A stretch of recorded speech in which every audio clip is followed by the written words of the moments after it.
ሰበር የተባለ መረጃን በዚህ ሰዓት ልንገራችሁ ጠይቁኝ የነበሩና በጣም ሲወራ መዲናችን አዲስ አበባ አንጋፎቹ እግር ኳስ ተጫዋቾች ዝናብን የቀላቀለ ከባድ የተባለ ንፋስ መከሰቱን ተከትሎ ኪሎአቸው ከ50 በታች የሆኑ ሰዎች ከቤታቸው እንዳይወጡ ማስጠንቀቂያ ተሰጥቷል። ይህንን መረጃም ለቀጭኑ ጓደኛችሁ ሼር አድርጉለት። መረጃው እየተሰማው ከወደ ቻይና ሲሆን ኪሎአቸው ከ50 በታች ሆነ እቤታቸው እንዲቀመጡ ካልሆነ ግን በንፋሱ ሊወሰዱ እንደሚችሉ የቻይና መንግስት እያሳሰበ ይገኛል። ከሀገሪቱ ደቡባዊ አዋሳኝ ሞንጎሊያ መነሻውን ያደረገው ንፋስ በሰዓትም 150 ኪሎ ሜትር በመሸፈን ቤጂንግ፣ ቲያንጂን እንዲሁም ደግሞ ሄቤይን ጨምሮ የቻይናን ሰሜናዊ ክፍሎችን እየመታ ይገኛል ተብሏል። የንፋሱ ጥንካሬም ከ1 እስከ 17 ባለ ደረጃ የሚለካ ሲሆን አሁን ላይ የተከሰተው ከባድ ንፋስ ባለፉት 10 ዓመታት ከተመዘገቡት ከፍተኛውና የመጀመሪያው መሆኑን ተገልጿል።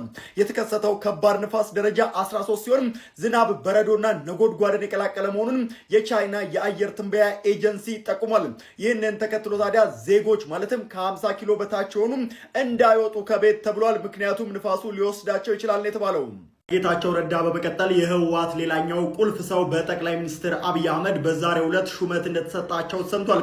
እኚህ የምትመለከቷቸው ሰው የቀድሞ የመቀሌ ዩኒቨርሲቲ ፕሬዝዳንት የሆኑትም ፕሮፌሰር ክንደያ ገብረ ህይወት ሲሆኑ አሁን ላይ ታዲያ በትምህርት ሚኒስቴር የሚኒስትር ዴታ ማዕረግም አማካሪ ሆነው መሾማቸውን የወጡ መረጃዎች አሳይተዋል።